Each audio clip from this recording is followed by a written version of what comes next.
Salve pessoal, tudo bem? Está no ar o episódio 96 do podcast da Página 5. Aqui Rodrigo Casarim. Página 5 é também a coluna de livros que edito no portal UOL. Estou no Instagram como página.5, no Twitter como @rodcasarim e no Telegram, só procurar pelo grupo Página 5. Em seu doutorado em literatura brasileira, Lino Arruda mapeou as formas como trans e travestis se representam na arte. Notou que essas pessoas, com frequência, usam referências monstruosas para criar as próprias representações. Lino também é artista, e foi ali, durante o mestrado, que começou a delinear o que agora apresenta em Monstrans, experimentando hormônios. Uma HQ com toques animalescos, monstruosos e algo perturbadores, baseada na própria história de vida de Lino. A obra é composta por 3 narrativas que retratam diferentes momentos da trajetória do artista. A conturbada infância como menina, a fase de lésbica e a transição para o Lino Arruda de hoje marcam cada um dos momentos do volume. A deficiência congênita nas pernas também merece o olhar do artista, num trabalho que, dentre outras coisas, discute quanto o julgamento e a aporrinhação da família e da sociedade acabam por ser uma questão mais incômoda do que eventuais dissidências. Num dos momentos mais tocantes de Monstrans, Lino, já transicionado, encontra o seu avô, que não o reconhece, ou talvez se recuse a reconhecê-lo. Falamos sobre isso no papo que vocês ouvirão a seguir. Também passamos por temas como as possibilidades de um trabalho autobiográfico, a forma de encontrar habilidades em debilidades e o momento de nossa sociedade em relação às pessoas trans. Lino Arruda, obrigado pela presença aqui no podcast da Página 5. Lino, Monstrans, experimentando hormônios. Conta pra mim, Lino, como que nasce essa HQ? Essa HQ ela vem como um desdobramento da minha tese de doutorado, que eu defendi no ano passado. Na tese, eu comecei ela em 2015 na Universidade Federal de Santa Catarina, Florianópolis, e o objetivo da tese era mapear autorrepresentações trans e travestis, num momento que era bem difícil de achar livros, qualquer tipo de relato autobiográfico, né, principalmente em publicações oficiais. Então, eu me centrei em publicações independentes, zines principalmente, enfim, fiz uma coleção de zines da América Latina feitos por pessoas trans e travestis, e acabei encontrando uma figura muito recorrente na autorrepresentação desse grupo, que é a figura do monstro. Diferentes monstros, enfim, King Kong apareceu, sereias, vários animais híbridos. E aí, ao longo de analisar esse material, de dar aí um laço teórico, né, para essa tese, eu acabei também começando a me aventurar em criar uma autorrepresentação de algumas das minhas histórias, centrando essa figura do monstro. Já fazia quadrinhos, comecei a fazer quadrinhos em 2011, também em zines. Então, no final, eu decidi que o capítulo de conclusão da minha tese seria feito em quadrinhos, seria um pedaço assim, de quadrinhos meus, autobiográficos, que é justamente a última HQ desse livro, do Monstrans. Então, a ideia de fazer um pedaço da tese em quadrinhos foi um pouco essa ideia de devolutiva para a minha comunidade, né? Assim, no sentido de que poucas pessoas leem, né, uma tese de doutorado. Então, eu pensei que fazer um material mais propositivo e que talvez as pessoas fossem se interessar mais em ler uma coisa em quadrinhos, apesar de ter aí um tom de teoria, né, um tom de ficção misturado com teoria. Eu achei que fosse uma saída para alimentar mesmo essas autorrepresentações trans que são e eram ainda mais difíceis de encontrar, né, naquela época. Representações trans eram difíceis de encontrar, ainda são, e teses que finalizam com quadrinhos também não me parecem as coisas mais comuns de se encontrar e nem as mais bem aceitas logo de cara na universidade. Você falou, já que eu estou rompendo um paradigma, vou romper outro também, já que eu estou usando num ponto, vou usar em outro também. Como que as pessoas receberam a ideia dos quadrinhos aí para finalizar uma tese? Então, acho que isso foi um passo assim, um pouco, como fui o primeiro aluno trans do meu departamento, tinha um pouco de coisas inovadoras na minha pesquisa e até no meu, né, na minha estadia na universidade, na minha passagem pela universidade. E eu acho que isso permitiu também teorizar, né? Claro que isso, finalizar uma tese, em vez de uma conclusão redatada, finalizá-la em quadrinhos, fez parte de uma proposta de projeto com uma analítica trans, né? Então, eu acabei defendendo que era importante para mim fazer um material, produzir uma pesquisa que a minha comunidade fosse também se engajar, fosse dialogar, fosse receber de volta, né? Foi um pouco, não é muito ortodoxo mesmo. Tem algumas teses que foram feitas em quadrinhos e são poucas, né? Principalmente nos Estados Unidos, tem teses inteiras feitas em quadrinhos, capítulos, tal. E eu acho que eu atribuo também muito isso à minha orientadora, que bancou, né, desde o começo, pode fazer o que você quiser. E como eu ganhei também uma bolsa Fulbright durante o doutorado, acabei tendo orientação, fui para os Estados Unidos, tive a orientação da Susan Stryker, que é uma das fundadoras do primeiro Instituto de Estudos Trans do mundo, e ela tem um trabalho bem interdisciplinar, ela faz muito filme com teoria, e ela acabou também ajudando bastante a motivar essa opção, né, de fazer os quadrinhos.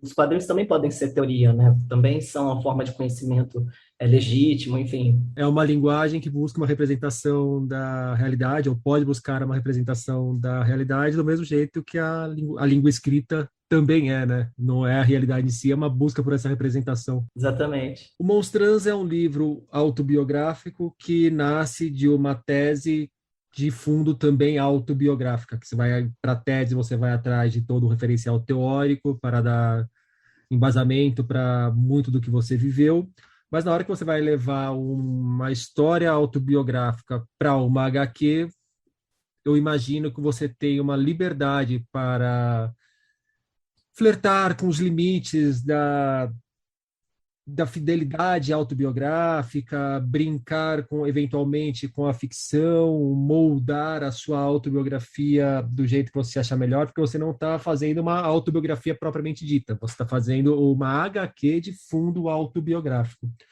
Como que foi levar uma parte da sua vida para HQ mesmo e como que você lidou, se apertou, brincou com os limites entre o que é você, o que você gostaria de ser e o que você é e não gostaria que as pessoas percebessem, então você nem cogitou colocar no Monstrança. Ai, adorei essa pergunta, muito, muito complexa e cativante.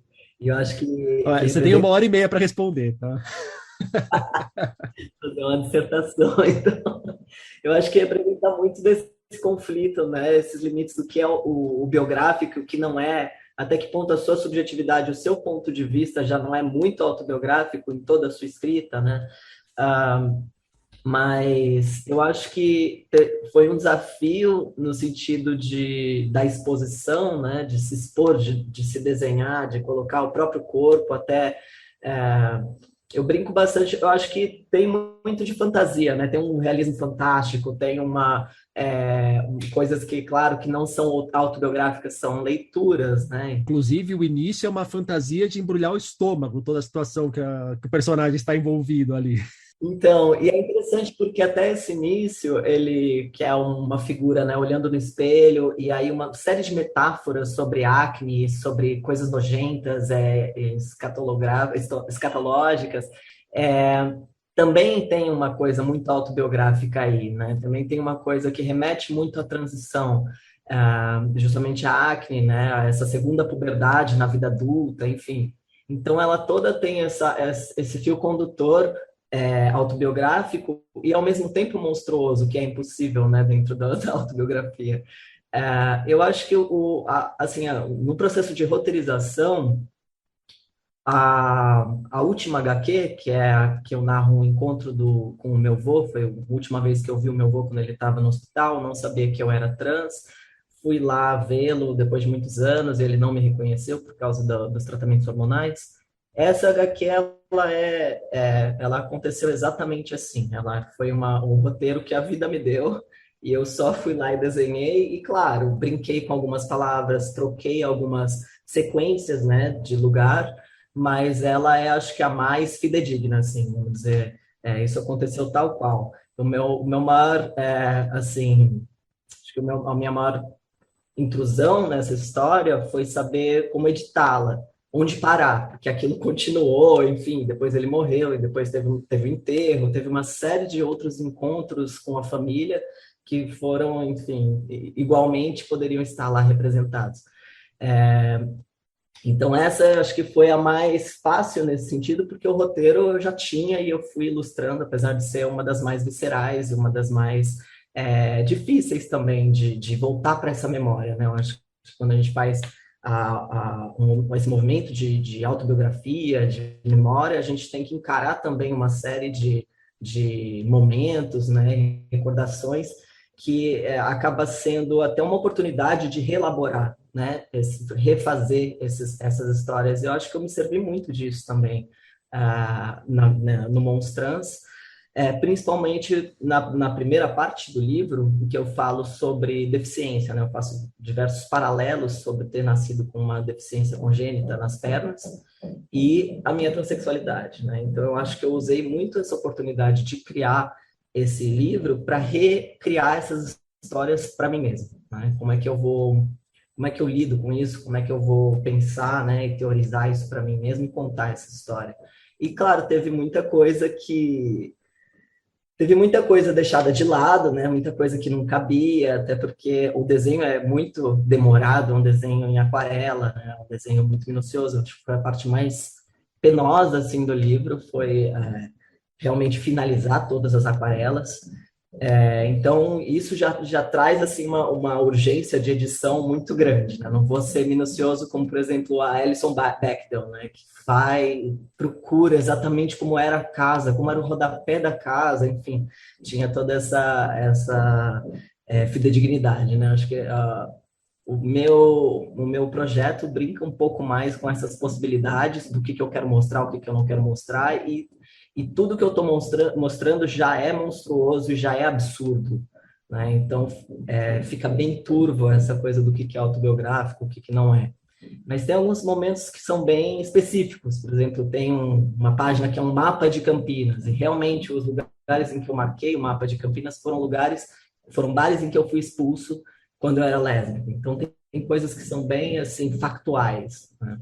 E acho que por aí. Você falou da Ellison pelo seu processo, se você fosse fazer, inclusive, o rodapé da casa, e fosse fazer aquelas sequências que tem, tipo, 2 páginas estouradas com 16 pequenos quadrinhos em cada página, com pequenas variações nesses quadrinhos, haja paciência para fazer na aquarela, né? Deus, mas é muito obsessivo. O desenho dela é completamente preciosista, né? Eu tive com ela no workshop quando eu estava nos Estados Unidos, e ela até contou que tira fotos das posições que ela quer desenhar um personagem, ela faz aquela pose, tira foto, porque ela tem um preciosismo quase obsessivo mesmo com representar a realidade, né? É uma quadrinista renascentista.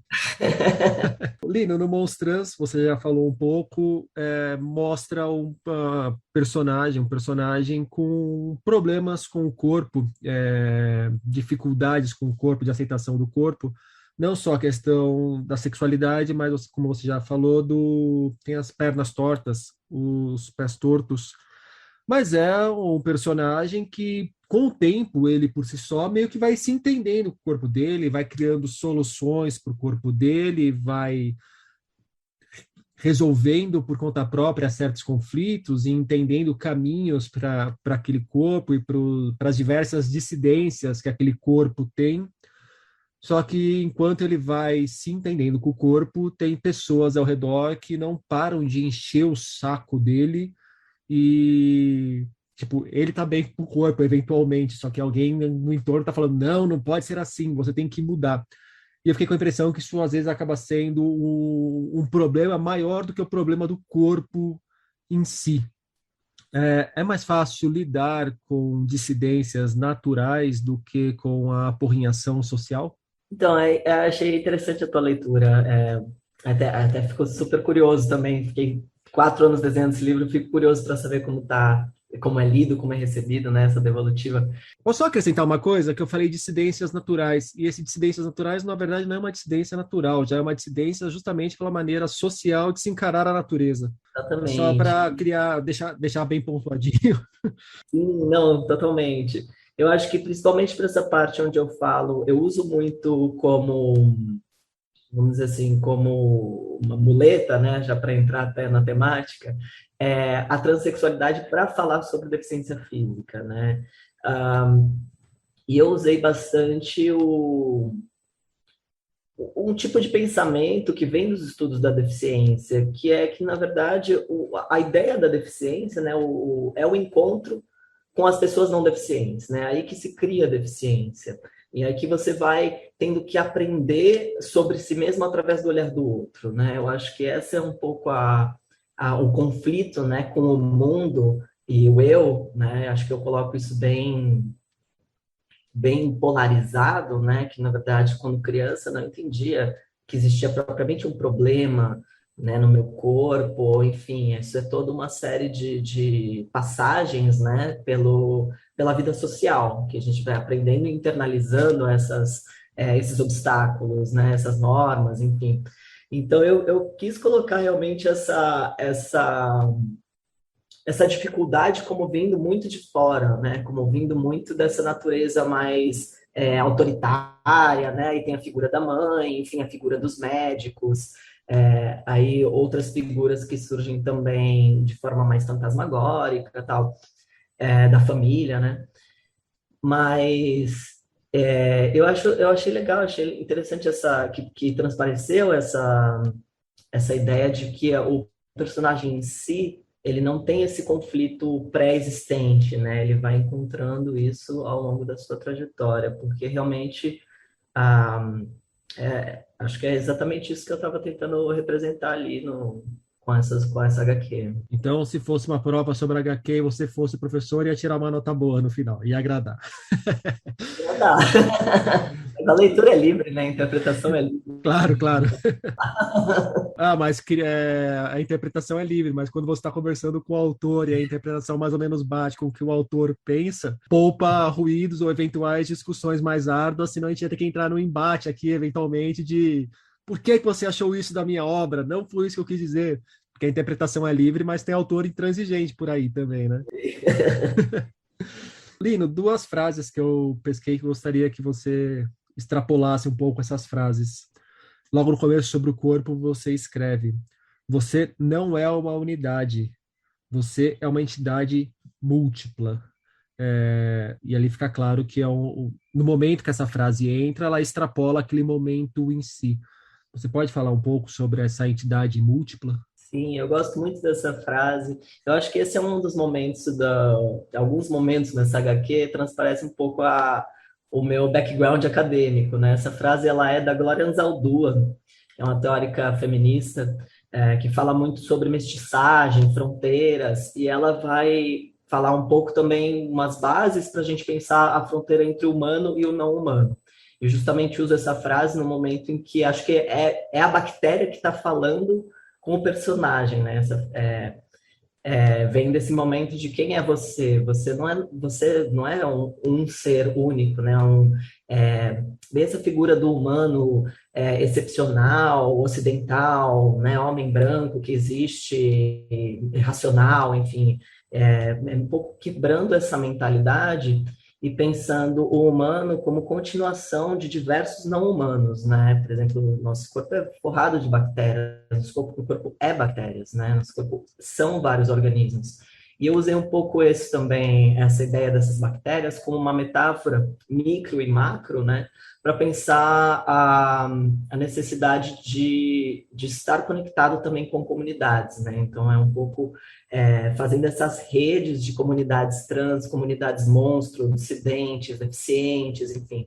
Acho que essa é um pouco a ousadia e a ambição dessa frase. Uma outra que aparece algumas dezenas de páginas adiante.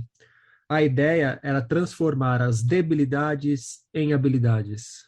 Eu acho que isso aí vai conectar bem com o que a gente já falou da criança que não se enxerga com todos aqueles problemas que as pessoas no entorno dela enxergam nela. Sim, então eu acho que essa frase ela é bem icônica dos estudos da deficiência também. Transformar as suas debilidades em habilidades é pensar justamente, bom, eu leio muita memoir, né, muita autobiografia, tenho muitas amigas deficientes e leio muitas memórias deficientes também. E a gente percebe como as pessoas deficientes elas são extremamente criativas. Elas elaboram vários percursos, várias possibilidades para conseguir executar suas funções, né?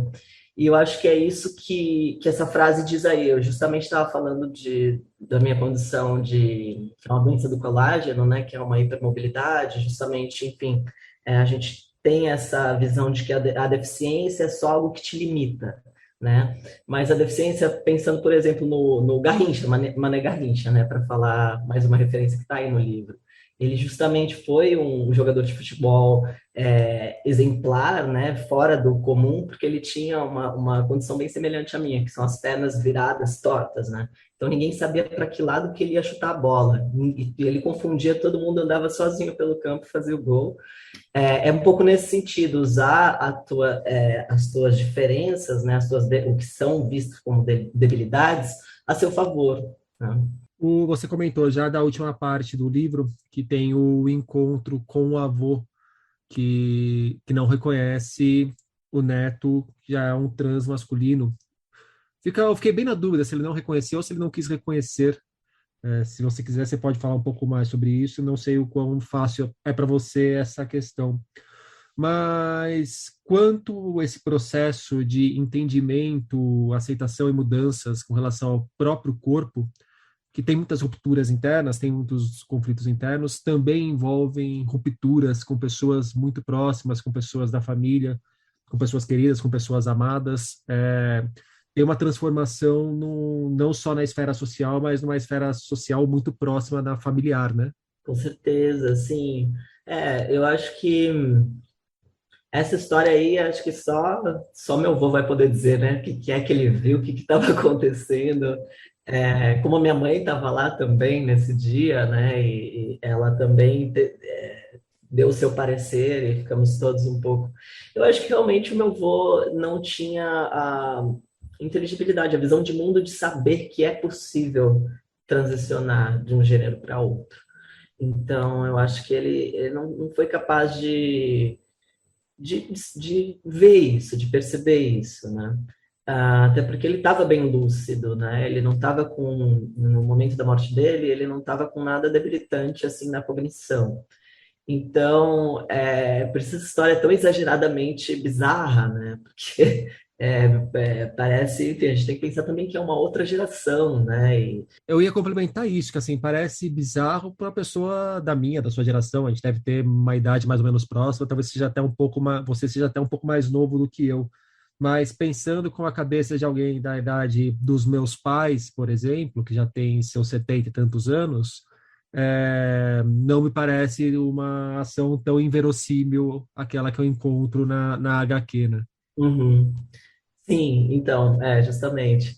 Mas não quer dizer que seja fácil, porque querendo ou não, a gente pode até entender o motivo da ruptura, mas a ruptura existe e machuca, creio.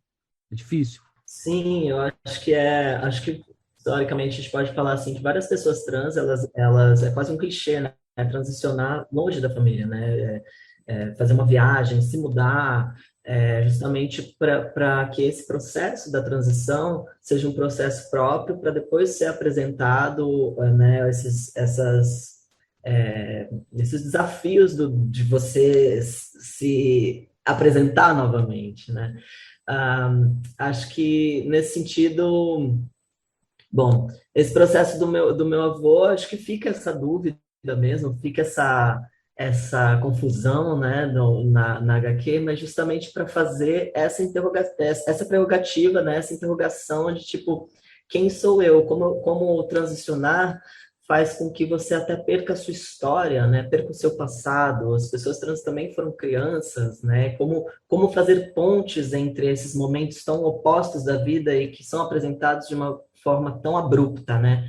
Agora você é homem, como se você nunca tivesse tido pontes mesmo, como esse contínuo, né? Como entender o corpo e a vivência corpórea como um contínuo, né? E por isso até que eu começo com essa citação, o livro abre nessa citação dessa teórica que é a Eva Hayward, uma das minhas teóricas preferidas, é uma mulher transexual, e ela fala, vamos ver aqui para eu não errar, não errar as palavras.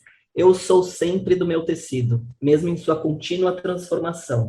Eu acho que essa a oportunidade de trazer essa falta de compreensão do meu avô é justamente para trazer quase um tempo impossível, né? Uma compreensão de transformação corpórea impossível, né? O tempo verbal não dá conta. Eu ainda fui uma menina, eu ainda fui a neta dele, né? A gente não tem nenhum tempo verbal no português para conseguir dar sentido a uma experiência trans, né? Aí, extrapolando a HQ, mas pegando o assunto HQ, como que a arte entra nesse seu processo todo, na sua vida, Lino?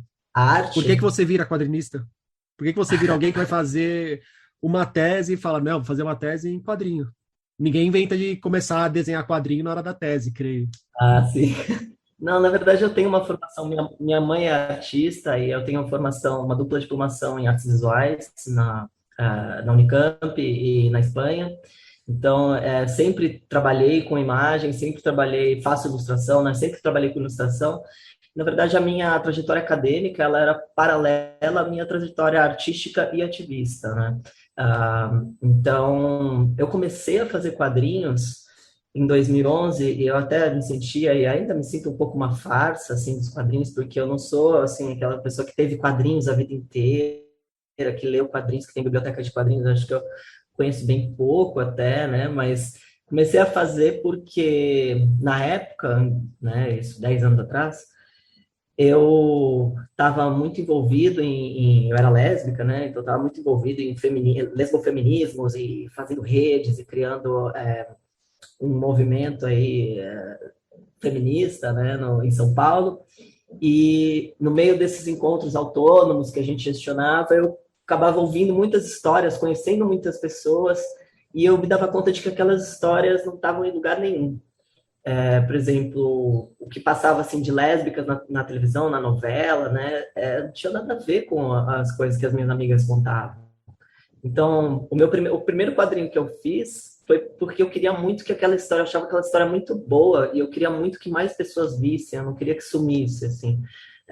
Foi no meu zine Sapatuns, eu desenhei a história da minha amiga, que hoje também transicionou, também é um homem trans, e na época ela me contou que ela pegava o ônibus para ir para a escola, todos os dias, mesmo ponto, e assim que ela subia no ônibus, todo mundo fazia o sinal da cruz para ela. E ela ficava horrorizada, ela pensava, como é que essas pessoas sabem que eu sou lésbica? Me fazendo esse sinal da cruz. Aí, anos depois, ela viu que ela pegava o ônibus na frente do ponto da igreja. Então, eu achei essa história tão... uma história de uma vivência tão trivial. Pegar um ônibus pode ser uma experiência tão lésbica. E acho que é isso que eu tento fazer nesse trabalho de quadrinhos, é pegar esses momentos, essas vivências que estão muito mais diluídas, estão muito mais além de com quem você transa, ou você é um casal ou não, quem é sua namorada, e colocar isso, né, na representação. De que maneira que você enxerga o momento das pessoas trans na nossa sociedade? Se você puder fazer, inclusive, um paralelo com a sua própria experiência, como que enxergavam sei lá, 10 anos atrás, há 20 anos atrás e hoje. Sociedade Brasil, eu digo, tá? Principalmente. Desculpa te interromper, se você quiser colocar a luz do que você vivenciou nos Estados Unidos também, beleza, mas eu quis, só para fechar um recorte. Acho que é muito diferente mesmo. Acho que o Brasil... No Vietnã vai ser bem diferente também, então vamos focar aqui no público-alvo do podcast. Tá certo. Eu acho que, bom, quando eu comecei a transicionar em 2013, que eu acho que eu nem chamaria de transicionar, comecei uma terapia hormonal por conta própria, testosterona que eu comprava de mercado negro, assim, enfim, E então eu não conhecia quase ninguém trans. E tinha muito medo de me afirmar assim, sou trans. Então, fiquei tomando testosterona e fazendo essas alterações é, de uma forma mais experimental, que eu acho que é uma coisa que a teoria queer traz, né? A gente tem um pouco mais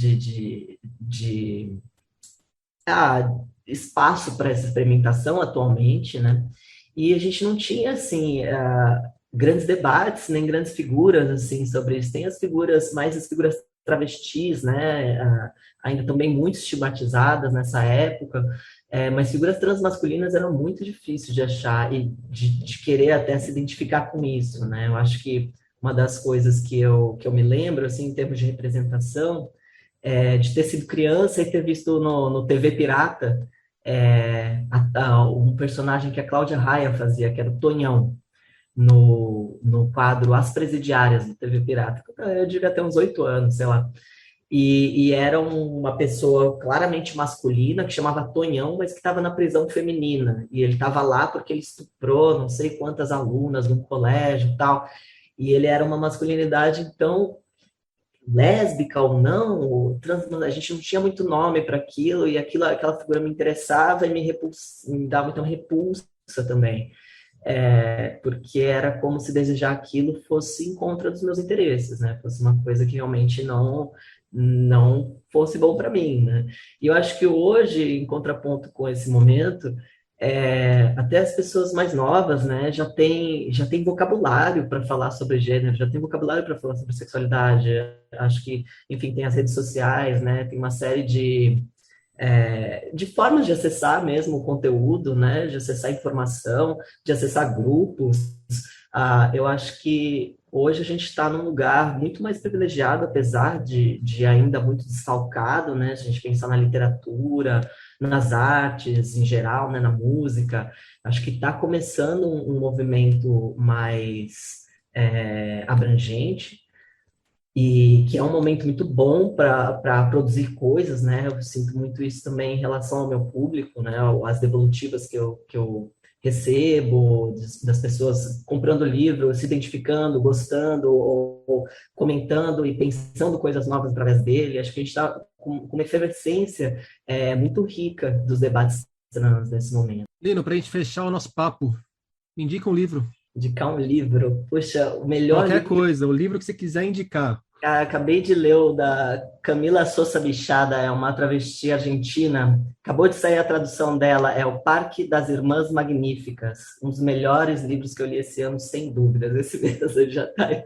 Tá aqui na minha pilha para leitura breve. E eu tô vendo muita gente elogiando mesmo, então bom saber mais uma estrelinha para ele. Com certeza. Lino Arruda, muito obrigado pela conversa. Obrigado. Já no final do papo, o Lino me indicou O Parque das Irmãs Magníficas, da Camila Sosa Vidiada. Pois bem, esse livro já estava na minha pilha de leituras e resolvi pegá-lo para ler logo depois da conversa.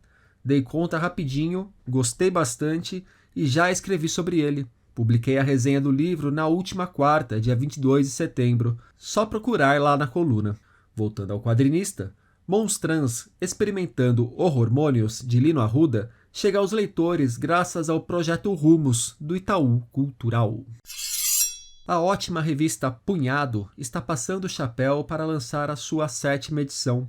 Tocada por Raquel Domarco e Laura Del Rey, que já estiveram aqui no podcast, a revista é focada em literatura latino-americana e caribenha.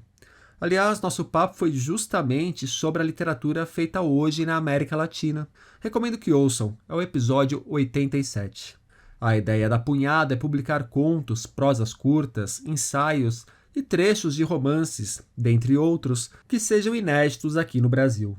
As edições são sempre temáticas. Para essa 7ª, o tema será instinto. Dentre os nomes já confirmados dessa edição estão a mexicana Cristina Rivera Garza, a guatemalteca Denise Fé Funchal e a jamaicana Opal Palmer Adissa. A Punhado sai pela editora Incompleta. Para quem quiser conhecer melhor o projeto e dar uma força para ele, deixarei o link para o Catarse. Agora, dia 25 de setembro, acontecerá a 2ª edição do Viver de Escrever, promovido pela Estação das Letras. O evento oferece oficinas e bate-papos pensados principalmente para novos escritores, mas também podem ser uma boa para quem deseja aprimorar a leitura. Uma conversa entre Milton Ratum e Susana Vargas, fundadora da Estação das Letras, marcará a abertura do Viver de Escrever. Estão na programação deste ano nomes como Rogério Pereira, Ítalo Morricone, Marçal Aquino, Stella Maris Rezende e Viviane Mosé. Informações e inscrições no link na descrição do programa. Conhecido principalmente por A Casa dos Pesadelos, Marcos de Brito está com um livro novo na praça. Falo de Palavras Interrompidas, no qual segue com a aposta em romances psicológicos, desta vez para explorar um lado mais obscuro das relações familiares e do luto. Marcos também é cineasta, e Palavras Interrompidas é inspirado no filme Almas que Dançam no Escuro, que estreará no cinema em 2022. Sim, estamos falando de um livro baseado na história do filme, movimento contrário do que normalmente vemos por aí. Esse é meu 7º romance, o 4º que saiu pela Faro, e dessa vez eu me afastei um pouco do gênero que eu abordo mais, que é o terror sobrenatural, o terror psicológico, para quem não conhece minhas outras obras, e eu me joguei num suspense investigativo com drama familiar, mas que eu considero como um tipo de sucessor da minha obra mais conhecida, que se chama A Casa dos Pesadelos, porque nos dois tem uma narrativa semelhante e eles utilizam de metáforas do terror para explorar esses temas difíceis, tabus, que eles são importantes e eles precisam, sim, da nossa atenção. Mas, resumindo um pouco o livro, o Palavras Interrompidas vai contar a história de um pai, o Carlos, que é chamado para reconhecer o corpo da filha no IML. A princípio ele se nega a testar o óbito, até porque a filha dele era loira, tinha medo de agulha, e a jovem na mesa mortuária ali é morena, com uma tatuagem no ombro. Só que ele acaba convencido de que é a Fernanda, sua filha ali deitada, e depois de ver que o corpo tem alguns ferimentos, cria-se nele essa hipótese de que ela tivesse sido assassinada. E aí esse pensamento faz com que ele vá atrás do que a Fernanda tinha feito nos dias antes de morrer e acaba descobrindo uma vida secreta que a filha tinha, inclusive frequentando uma casa noturna chamada Clube Inferno, onde o Carlos vai encontrar uma figura excêntrica que oferece ajuda em troca de algo. Daí pra frente a história ganha mais o corpo de thriller com essa busca pelo culpado, mas à medida que o Carlos desce cada vez mais nesse abismo de dor, que envolve não só a morte da filha, como também a da esposa, vai montando no livro um quebra-cabeça de revelações que mostra como o luto mudou drasticamente tudo na vida dele. E eu não vou falar muito mais para não dar spoiler, já que é um livro curto, mas eu gostaria que vocês lessem, não só para descobrir qual é o mistério da trama, mas porque é uma visão de como o luto pode cegar as pessoas a ponto de fazê-las tomarem decisões drásticas num momento de desespero.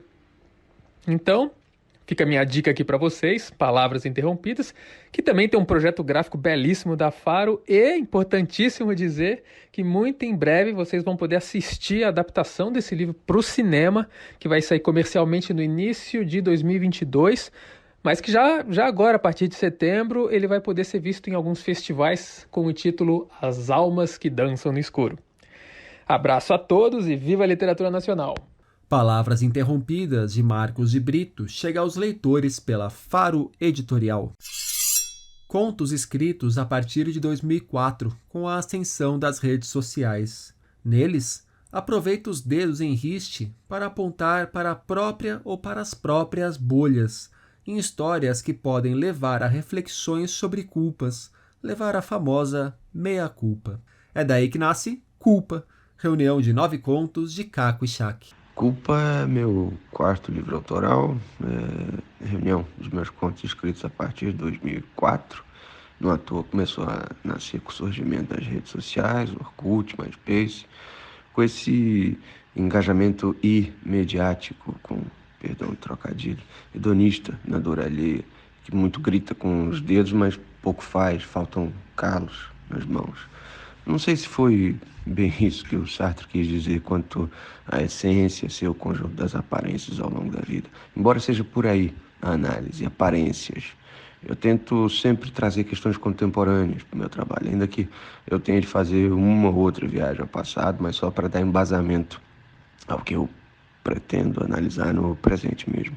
Temas como legalização das drogas, alienação parental, polarização política, golpe, como é o caso do próximo romance, bem como genocídio, demarcação das terras indígenas, machismo, causa palestina, os crimes de guerra praticados por Israel contra os palestinos. Isso tudo acaba passando por um fio condutor muito básico, mas que anda cada vez mais em falta no mercado. A culpa, ou melhor dizendo, o meia-culpa. Porque é muito fácil sair com o dedo em riste, apontando para todo mundo, quase que fundando uma nova seita de poucos e bons, os castos, os puros de coração, os imaculados, o culpado é sempre o outro. Não demora quando a Haia deixa de ser distopia. 1984 já não é. Acho que daria para aproveitar esse dedo em riste e apontar para a própria bolha, estourar essa bolha de uma vez e assumir cada qual sua parcela de culpa sobre tudo isso que a gente tem vivido. Eu amo o trecho do Homem Duplicado do Saramago que diz tanto precisamos de lançar culpas a algo distante quando que nos faltou foi a coragem de encarar o que estava na nossa frente. E é isso, virou epígrafe do Culpa. Eu não conseguiria resumir tão bem. Por isso que ele é o Saramago e eu não passo de um caco, né? Como de resto todo o país. Que a culpa não recaia sobre a gente outra vez. O Caco é também autor de livros como Dos Versos Fandangos e Eu, Cowboy. Culpa, de Caco Schack, chega aos leitores em edição feita pelo próprio autor. E por hoje é isso aí, pessoal. Indiquem o podcast pros amigos e pros inimigos. Um abraço, um beijo, um aperto de mão e até a semana que vem.